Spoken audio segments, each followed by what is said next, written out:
Hello class. आज हम लोग देखेंगे फोर्स रिजोल्यूशन। ठीक है, तो हम इस फोर्स रिजोल्यूशन जो है वो इसमें हम क्या देखेंगे। फोर्स रिजोल्यूशन में सबसे पहले देखेंगे कि इंट्रोडक्शन क्या है, कि फोर्स रिजोल्यूशन कैसे क्या करते हैं इसमें। ठीक है, फिर प्रिंसिपल ऑफ रिजोल्यूशन देखेंगे कि रिजोल्यूशन का जो प्रिंसिपल है उसको देखेंगे कि कैसे उसको रिजॉल्व करते हैं। फिर देखेंगे एक्सप्लेनेशन ऑफ कार्टेशियन फॉर्म्स। ठीक है, उसका कार्टेशियन फॉर्म का एक्सप्लेनेशन देखेंगे कि इसमें क्या क्या करते हैं। फिर method of resolution of resultant forces.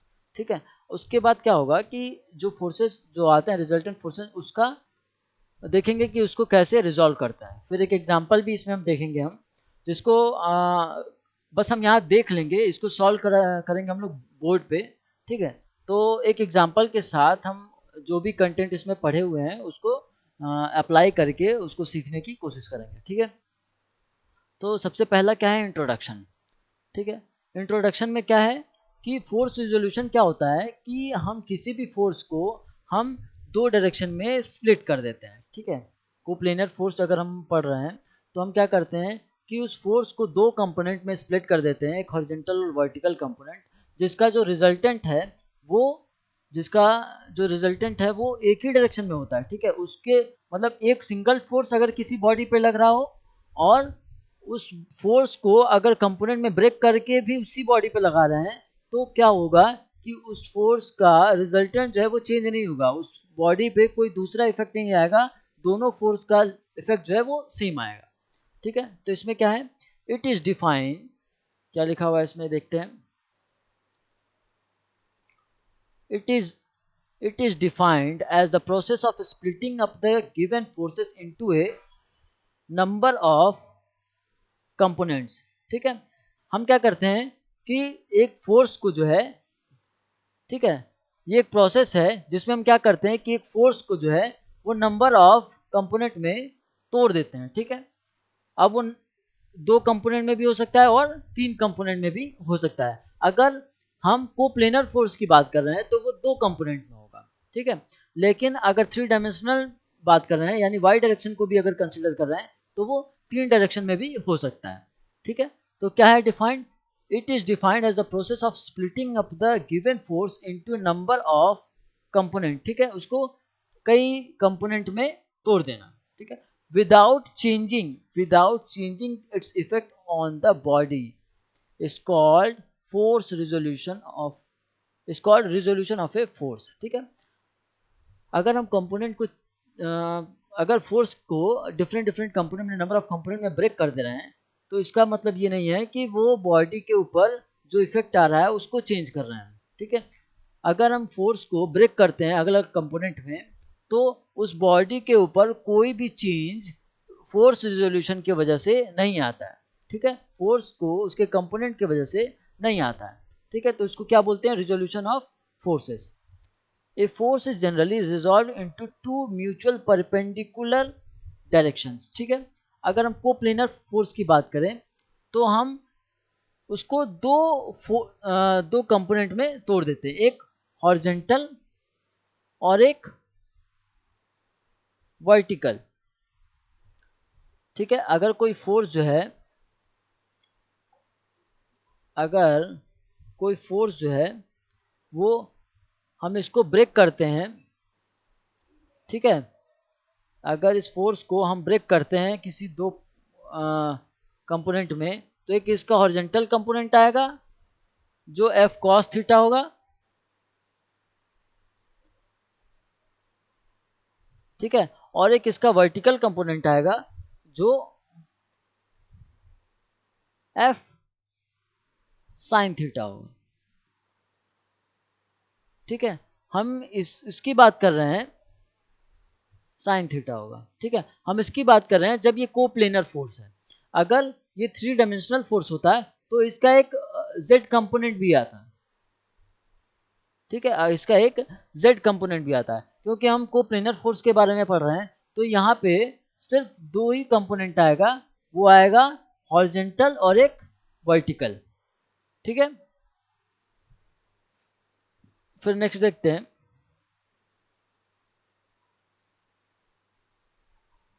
ठीक है, नेक्स्ट देखते हैं। अब एक आर फोर्स है। ये एक आर फोर्स है, ये एक आर फोर्स है जिसको क्या किया गया है, जो हॉरिजेंटल से कुछ थीटा एंगल पे ये लग रहा है। ठीक है, तो ये थीटा एंगल पे जो लग रहा है उसका दो कंपोनेंट होगा, एक हॉरिजेंटल कंपोनेंट और एक वर्टिकल कंपोनेंट। ठीक है, तो इस आर को दो कंपोनेंट में ब्रेक किया गया है, जो एक है क्या, हॉरिजेंटल डायरेक्शन में ये आर कॉस थीटा होगा और वर्टिकल डायरेक्शन में ये आर साइन थीटा होगा। ठीक है, तो हम क्या कर रहे हैं कि इस फोर्स को एक्स एक्सिस के अलोंग ब्रेक कर रहे हैं, तो इसको क्या बोल रहे हैं, आर कॉस थीटा। और जब इसका वाई कंपोनेंट कंसीडर कर रहे हैं तो उसको क्या बोल रहे हैं, आर साइन थीटा। ठीक है, अब resolution of number of coplanar forces. ठीक है, अभी तक हम सिर्फ एक फोर्स को रिजोल्व कर रहे थे, लेकिन जब हम रिजोल्यूशन करते हैं तो जरूरी नहीं है कि सिर्फ एक फोर्स ही हो। ठीक है, अगर किसी फोर्स सिस्टम में हम बात करें तो एक फोर्स भी हो सकता है और नंबर ऑफ फोर्सेज जो हैं वो एन टाइम भी हो सकते हैं। ठीक, एक फोर्स हो सकता है, दो हो सकता है, चार हो सकता है। जैसे इस फिगर में देखें तो तीन फोर्स लगा हुआ है। ठीक है, इसमें देखा जाए तो तीन फोर्सेज जो हैं, R1, R2 और R3। ठीक है, और इन तीनों का जो एंगल बताया गया है वो पॉजिटिव एक्स डायरेक्शन के अलोंग से बताया गया है। ठीक है, ठीक है, एक्स एक्सिस के हॉरिजॉन्टल डायरेक्शन से बताया गया है। तो ये क्या है, थीटा वन, जो R1 फोर्स है वो एक्स एक्सिस से थीटा वन एंगल बना रहा है।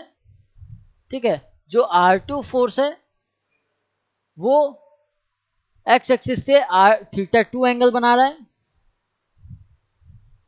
ठीक है, और जो R3 फोर्स है वो हॉरिजॉन्टल से थीटा थ्री एंगल बना रहा है। ठीक है, थीटा थ्री एंगल बना रहा है।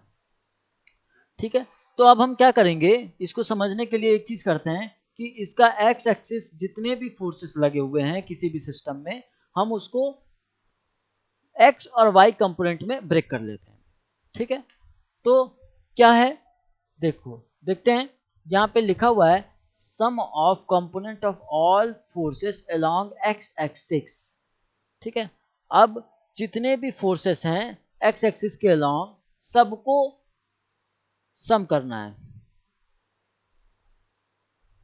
ठीक है, अब एक्स एक्सिस के अलोंग जो है जितने भी फोर्स लगे हुए हैं उनको ऐड करना है। ठीक है, तो जो ऐड करते हैं उसको हम क्या लिखा गया है कि हॉरिजॉन्टल से डिनोट करते हैं, क्योंकि ये हॉरिजॉन्टल एक्सिस है। ठीक है, ये एक हॉरिजॉन्टल एक्सिस है तो इसको एच से डिनोट किया गया है।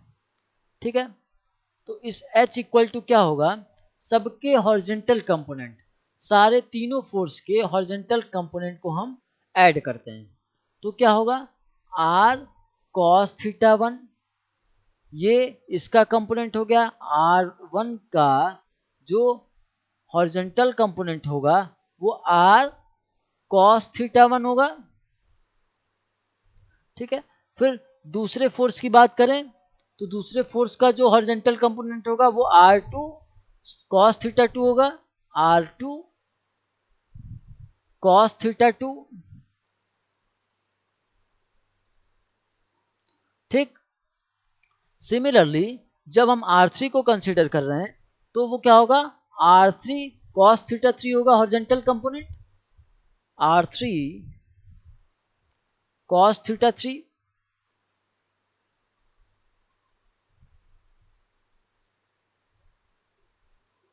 ठीक है, R3 cos थीटा थ्री होगा। ठीक है, ऐसे ही अगर नंबर ऑफ फोर्सेस बढ़ते जाएंगे तो वो क्या होगा, similarly R4 cos theta four होगा। अगर कोई थीटा फोर कोई चौथा फोर्स भी अगर इसमें लग रहा होगा तो।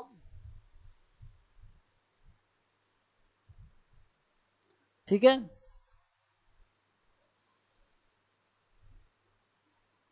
सिमिलरली ऐसे ही जितने नंबर ऑफ फोर्सेस इसमें बढ़ते जाएंगे उतने ही इसके हॉरिजॉन्टल कंपोनेंट भी बढ़ते जाएंगे। R4 R5 Rn जितने भी बढ़ते जाएंगे उतने ही हॉरिजॉन्टल कंपोनेंट आते जाएंगे। तो ये इक्वेशन हो गया, ये समीशन हो गया सारे हॉरिजॉन्टल कंपोनेंट के फोर्स का। ये समीशन हो गया सारे हॉरिजॉन्टल फोर्सेस के, सारे हॉरिजॉन्टल कंपोनेंट के फोर्स का, ठीक है, जितने भी फोर्स हैं उनके सारे हॉरिजॉन्टल कंपोनेंट का ये समेशन हो गया, ठीक है। अब सिमिलरली जैसे हॉरिजॉन्टल कंपोनेंट हमने देखा है वैसे वर्टिकल कंपोनेंट भी देखेंगे। तो क्या है, sum of components of all forces along Y axis, यानी वर्टिकल डायरेक्शन में जितने भी कंपोनेंट इसके आ रहे हैं उसको हम कंसीडर करेंगे, उसको हम वर्टिकल फोर्स के सामने V से डिनोट करेंगे, ठीक है।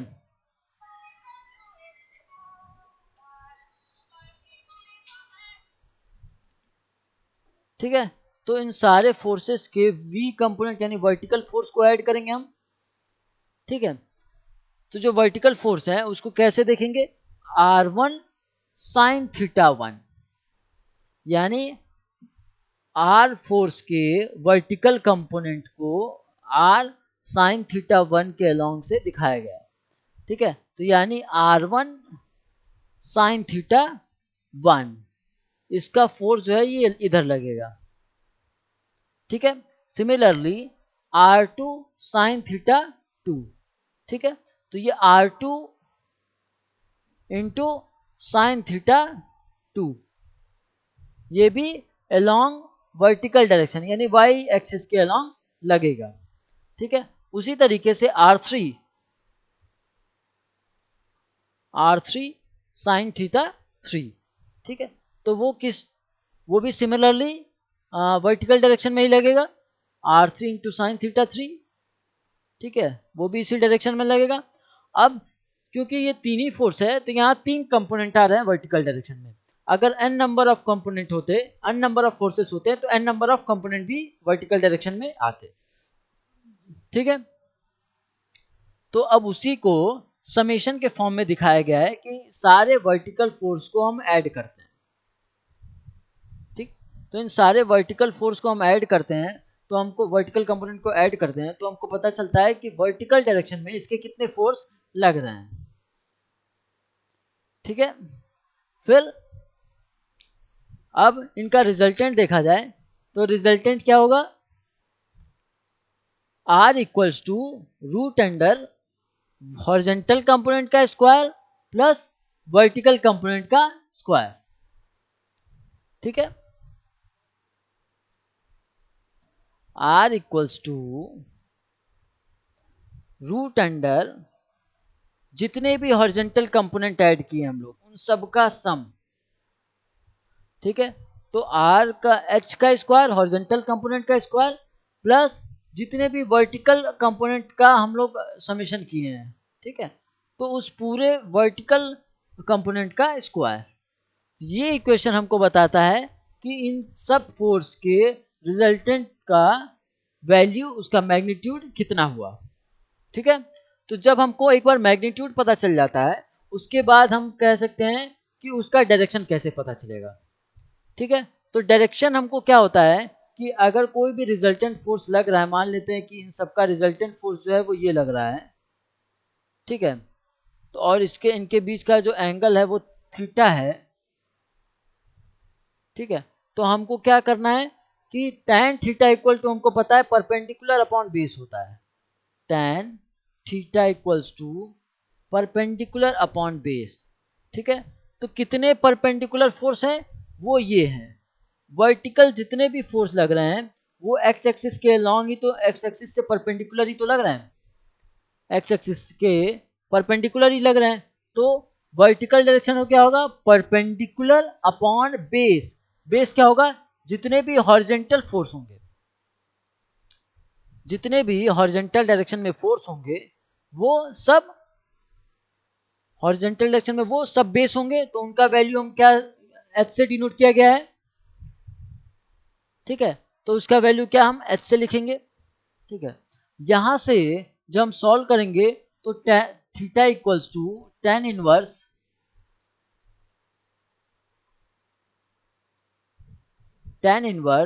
v अपॉन एच लिख सकते हैं, यानी परपेंडिकुलर अपॉन बेस, जहां से हमको इस थीटा का वैल्यू भी पता चल जाएगा कि ये थीटा जो है वो रिजल्टेंट का हॉरिजॉन्टल से कितना एंगल बन रहा है, ठीक है।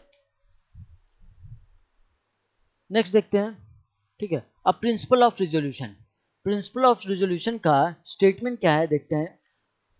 The algebraic sum of all the resolved part of a number of forces in a given direction is equals to the resolved part of all their resultant in the same direction।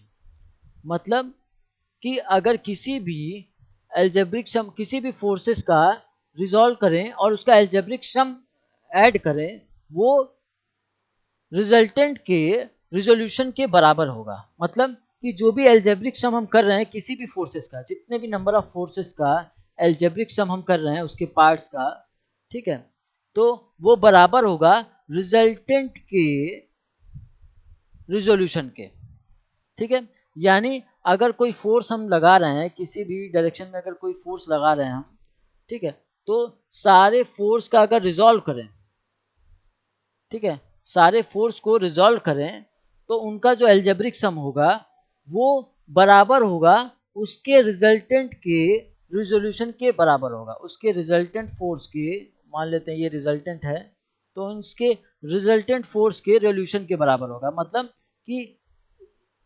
मतलब कि इसका अगर force resolve करें, इसका force resolve करें और इन तीनों का रिजॉल्व करें, इनका जितना भी हॉरिजॉन्टल कंपोनेंट होगा, ठीक है, वो रिजल्टेंट के हॉरिजॉन्टल कंपोनेंट के बराबर होगा, ठीक है।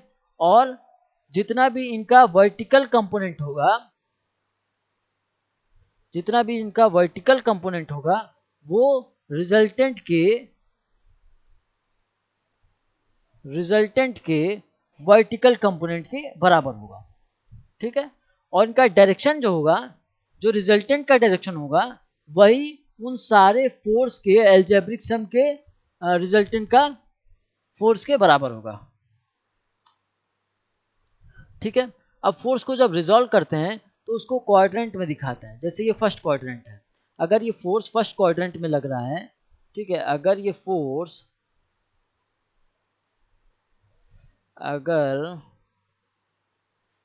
जो है वो फर्स्ट क्वाड्रेंट में लग रहा है, तो इसका रिजॉल्व करेंगे तो इसका horizontal component F cos theta x axis के अलोंग आएगा और एफ साइन थीटा वो वाई एक्सिस के अलोंग आएगा, ठीक है। और थीटा अगर पॉजिटिव एक्स डायरेक्शन से इसका एंगल थीटा है तब। अगर सेकेंड क्वाड्रेंट की बात करें तो सेकेंड क्वाड्रेंट में क्या होगा कि जो ये एफ फोर्स लगा हुआ है उसका F horizontal component negative x direction के अलोंग आएगा एफ कॉस थीटा, और इसका जो वर्टिकल कंपोनेंट होगा वो एफ साइन थीटा वो पॉजिटिव वाई डायरेक्शन के अलोंग आएगा, ठीक है। अगर थीटा जो है वो निगेटिव एक्स एक्सिस के अलोंग से हम कंसीडर कर रहे हैं तब, ठीक है।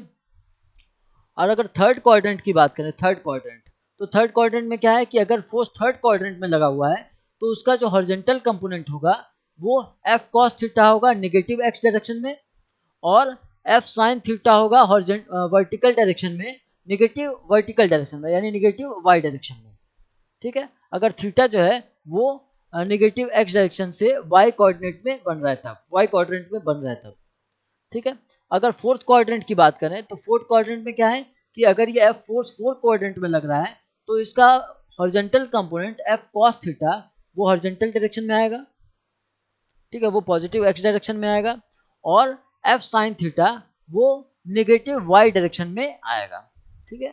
तो ये क्वाड्रेंट सिस्टम है जिसमें हम देख रहे हैं कि फोर्स जिस क्वाड्रेंट में लग रहा है उसका डायरेक्शन जो है वो उसका फोर्स कंपोनेंट जो है, उसके कंपोनेंट जो है वो किस डायरेक्शन में या किस एक्सिस के अलोंग आ रहा है, ठीक है। अब मेथड ऑफ रिजोल्यूशन में कैसे रिजल्टेंट फोर्स ऑब्टेन करते हैं हम, तो उसका क्या है, resolve all the forces horizontally and find the algebraic sum of all the horizontal component. मतलब पहले फोर्स के सारे कंपोनेंट को हॉरिजॉन्टली रिजॉल्व कर लेते हैं और रिजॉल्व करने के बाद उनके सारे हॉरिजॉन्टल कंपोनेंट को ऐड करते हैं, तो हमको क्या मिलता है कि उन सारे फोर्स का जो हॉरिजॉन्टल कंपोनेंट होगा, उन सारे फोर्स के जो हॉरिजॉन्टल कंपोनेंट होगा वो हमको ऑब्टेन हो जाएगा। फिर उसके बाद क्या करेंगे, resolve all the forces vertically and find the algebraic sum of all the vertical component, ठीक है। अब उन सारे फोर्सेस का वर्टिकल कंपोनेंट हम ऐड करेंगे, उसको पहले रिजॉल्व करेंगे और उनके सारे वर्टिकल कंपोनेंट को हम ऐड करेंगे।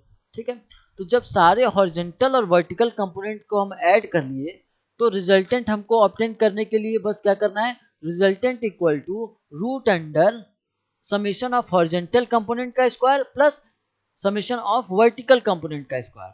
तो जो हम ये कर देते हैं तो हमको पता चल जाता है कि रिजल्टेंट का मैग्नीट्यूड कितना है। ठीक है, उन सारे फोर्सेस का जो रिजल्ट है उसका मैग्नीट्यूड कितना है।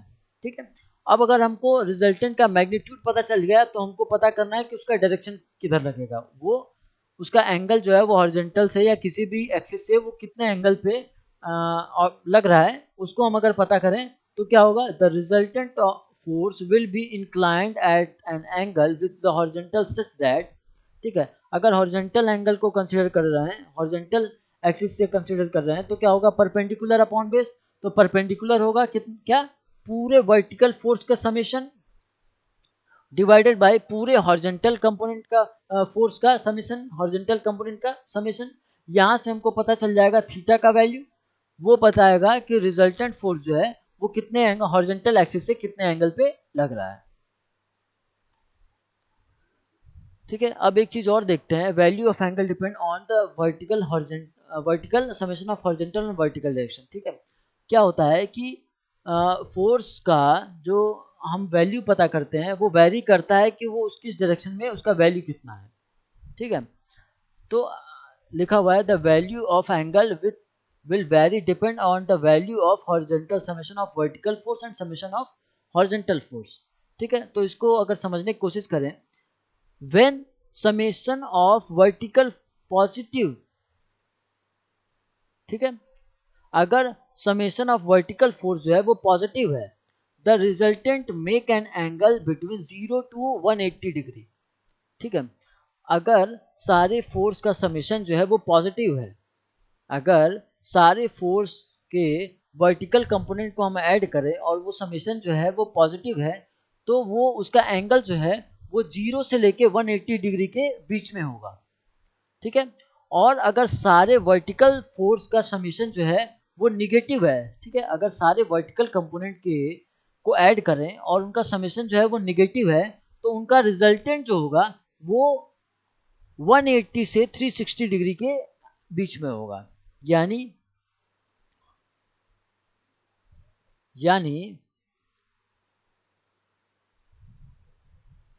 अगर सारे वर्टिकल कंपोनेंट का जो सम है वो पॉजिटिव है, यानी पॉजिटिव वाई डायरेक्शन में है, ठीक है, तो वो एंगल जो है वो 0 से लेके 180 डिग्री के बीच में होगा।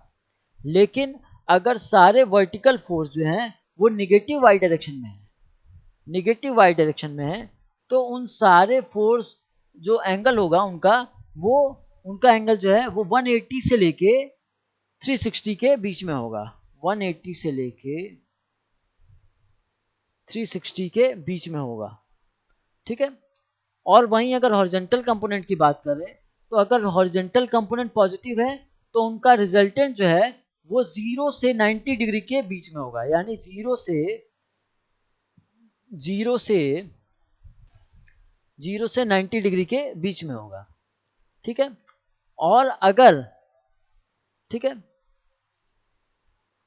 और 270 से 360 के बीच में होगा। ठीक है, 270 से 360 के बीच में होगा, यानी सेकेंड फर्स्ट क्वाड्रेंट और फोर्थ क्वाड्रेंट में होगा।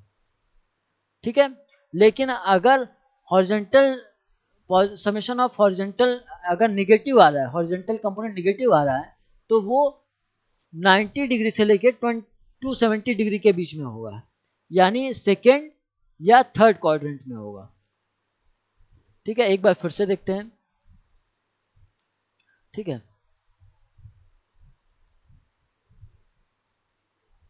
ठीक है, अगर सारे वर्टिकल फोर्स वर्टिकल कंपोनेंट को हम ऐड करें और वो पॉजिटिव है, तो वो जो है फर्स्ट क्वाड्रेंट और सेकंड क्वाड्रेंट के बीच में होंगे। ठीक है, और अगर सारे वर्टिकल समेशन जो है वो निगेटिव हैं, वर्टिकल कंपोनेंट का समेशन जो है वो निगेटिव है, वो थर्ड क्वाड्रेंट और फोर्थ क्वाड्रेंट में होगा। ठीक है, ये हो गया वर्टिकल डायरेक्शन का, ये हो गया वर्टिकल समेशन के वैल्यू, ठीक है। लेकिन अगर हॉरिजेंटल की बात करें, ठीक है, अगर हॉरिजेंटल की बात करें तो अगर सारे समेशन जो है हॉरिजेंटल, सारे कंपोनेंट हॉरिजेंटल अगर वो पॉजिटिव हैं तो या तो वो फर्स्ट क्वाड्रेंट में लाई करेंगे या तो फोर्थ क्वाड्रेंट में लाई करेंगे, ठीक है। लेकिन अगर हॉरिजेंटल कंपोनेंट जो है वो नेगेटिव है, सारे हॉरिजेंटल कंपोनेंट को ऐड कर रहे हैं, अगर वो नेगेटिव है तो वो सेकंड क्वाड्रेंट में लाई करेंगे, नहीं तो थर्ड क्वाड्रेंट में, ठीक है। जब हम इस क्वेश्चन को सॉल्व करेंगे तब हमको धीरे धीरे आइडिया लगने लगेगा कि हम क्या बात कर रहे हैं, ठीक है। अभी इसको हम समझने का कोशिश कर रहे हैं, फिर देखते हैं कि ये कैसे अप्लाई होता है न्यूमेरिकल में, क्वेश्चंस में, उसको हम आगे क्वेश्चन के फॉर्म में देखेंगे, ठीक है। फिर ये एक एग्जांपल है जिसको मैंने पीपीटी में डाल रखा है, लेकिन इसको पीपीटी से सॉल्व नहीं किया जा सकता है, ठीक है। तो इसको हम अगली क्लास में इसको प्रॉपर बोर्ड पे सॉल्व करके देखेंगे कि इसका नेगेटिव एक्स या पॉजिटिव हॉरिजॉन्टल और वर्टिकल डायरेक्शन का कंपोनेंट जो है वो कितना आ रहा है, ठीक है। तो सेम इसी क्वेश्चन को हम अगली क्लास में सॉल्व करके देखेंगे कि इसका वैल्यू जो है वो कितना आ रहा है, या किस तरीके से जो फोर्स रिजोल्यूशन मेथड है वो कैसे न्यूमेरिकल में अप्लाई किया जाता है, ठीक है, किस तरीके से अप्लाई किया जाता है। तो अभी के लिए इतना ही, थैंक यू।